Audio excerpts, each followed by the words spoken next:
हनुमान जी के पास अलौकिक शक्तियां थी, लेकिन कभी भी उन्हें उन पर घमंड नहीं हुआ। वो सच्चे मन से बस प्रभु श्री राम की भक्ति में ही लीन रहते थे। इस ब्रह्मांड में ईश्वर के बाद यदि कोई एक शक्ति है तो वो है हनुमान जी।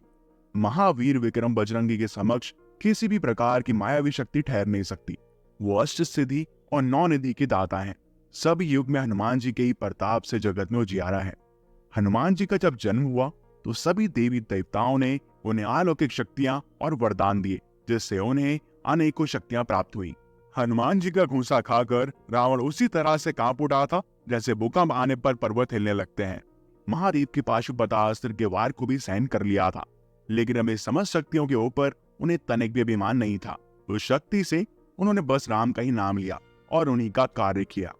जब भी किसी को अभिमान हो जाए तो हनुमान जी से बेहतर कौन है जो इस अभिमान को तोड़े। वहीं दूसरी ओर बलराम को शेषनाग का अवतार माना जाता है। बलवानों में श्रेष्ठ होने के कारण उन्हें बलभद्र भी कहा जाता है। वे गदा युद्ध में विशेष प्रवीण थे।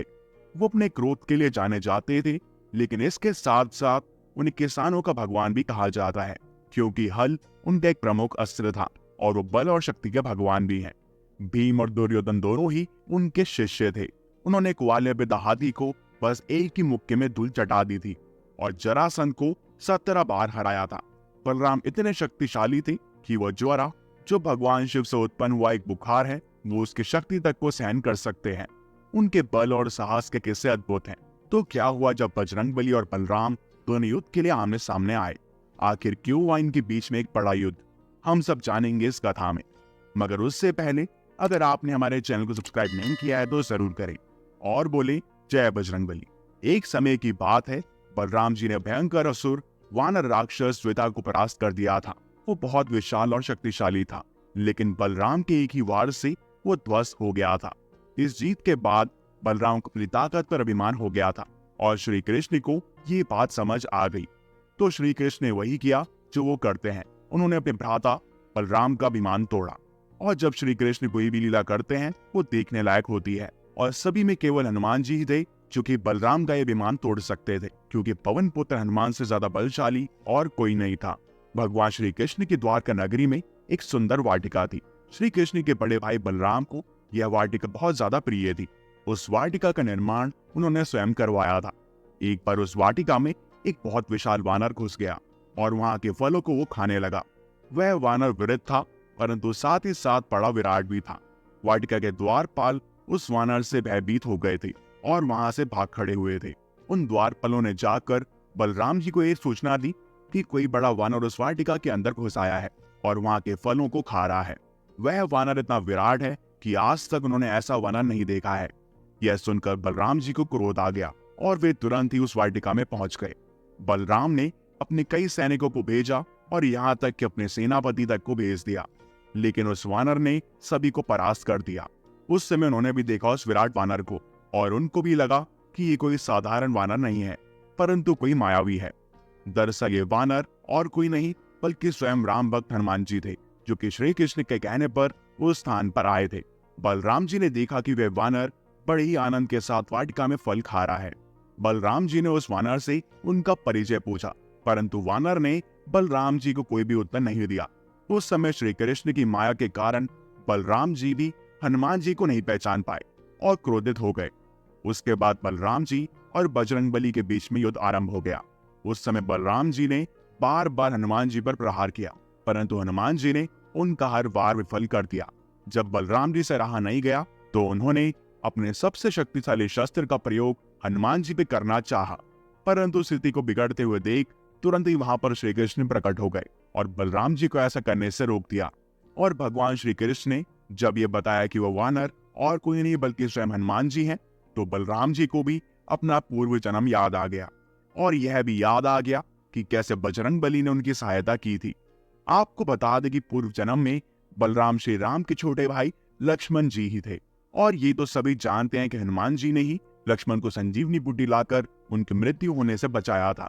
ये तब हुआ था जब मेघनाद ने उन पर वार किया था। और यही नहीं, इसके अलावा और भी कई बार हनुमान जी ने श्री राम और लक्ष्मण दोनों की सहायता की थी। वहीं रावण जब राम लक्ष्मण को पाताल लोक ले गया था, तब हनुमान जी ने ही उन्हें आकर वहां पर बचाया था और वहीं रावण का वध भी किया था। अपने लक्ष्मण वाला जन्म याद कर बलराम जी की आंखें खुल गईं और उस समय बलराम जी का क्रोध शांत हो गया और वे हनुमान जी से मिलकर बहुत ही प्रसन्न हो गए।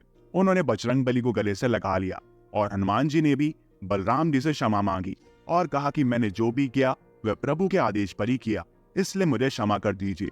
और इसके बाद श्री कृष्ण और बलराम हनुमान जी को महल के अंदर ले गए और उनका वहां पर स्वागत किया। इसके बाद बलराम जी को भी आह्वान हो गया कि कान्हा ने ये क्यों किया था और उन्होंने श्री कृष्ण और बजरंगबली दोनों से क्षमा मांगी। और इस प्रकार श्री कृष्ण ने फिर से एक बार अपने किसी प्रिय का अभिमान तोड़ा। श्री कृष्ण ने ऐसा पहली बार नहीं किया। उन्होंने हनुमान जी की सहायता से भीम का भी अभिमान तोड़ा था। भीम को अपनी ताकत पर बहुत ज्यादा अभिमान हो गया था और भीम हनुमान जी के भाई थे। तो जब पांडव वनवास काट रहे थे तब ये घटना घटित हुई और भीम का अभिमान भी टूट गया। इसके अतिरिक्त श्री कृष्ण ने सुदर्शन चक्र, उनके वाहन गरुण और उनके रानी सत्यभामा को भी अपने ऊपर काफी अभिमान हो गया था। तो श्री कृष्ण ने फिर से एक बार हनुमान जी को याद किया और सभी की भ्रष्ट बुद्धि दूर की। हनुमान जी ने न केवल सुदर्शन चक्र को निगल लिया, क्योंकि सुदर्शन को अभिमान था कि वो किसी को भी परास्त कर सकता है। इसके अलावा गरुड़, जो कि श्री कृष्ण का वाहन था, उसे भी रफ्तार में पीछे छोड़ दिया। गरुड़ को घमंड था कि उसे तेज कोई और नहीं है। और सबसे आखिर में जब सत्यभामा को अपनी सुंदरता पे अभिमान हुआ तो उन्होंने श्री कृष्ण को कहा कि वो माता सीता से भी ज्यादा सुंदर हैं। जिसके जवाब में हनुमान जी ने श्री कृष्ण को सत्यभामा के समक्ष कहा था कि माता सीता के स्थान पर किस दासी को इतना सम्मान दे दिया कि वह आपके साथ सिंहासन पर विराजमान है। और इसी से रानी सत्यभामा का अभिमान भी चूर चूर हो गया। हमें यह सीखना चाहिए कि अभिमान से कुछ भी हासिल नहीं होता, क्योंकि हर समय हर घड़ी कहीं ना कहीं कोई है या कोई अलौकिक शक्ति है जो हमसे ज्यादा शक्तिशाली है। मनुष्य का क्रोध करना और अभिमान करना उसके पतन की निशानी है। ये सीधा सीधा विनाश का संकेत है। अभिमान में तो लंकापति रावण भी तहस नहस हो गया था, तो उसके सामने हम क्या हैं? हमें लगता है कि सब हमारे हाथ में है। सृष्टि का संतुलन ना बिगड़े, इसीलिए तो भगवान है जो किसी न किसी रूप में हमें या तो दंड देते हैं या फिर इनाम। ये तो हमारे कर्मों पर आधारित है। तो अभिमान और क्रोध छोड़िए, भक्ति की ओर चाहिए, अच्छे कर्म कीजिए और दूसरों की सहायता कीजिए।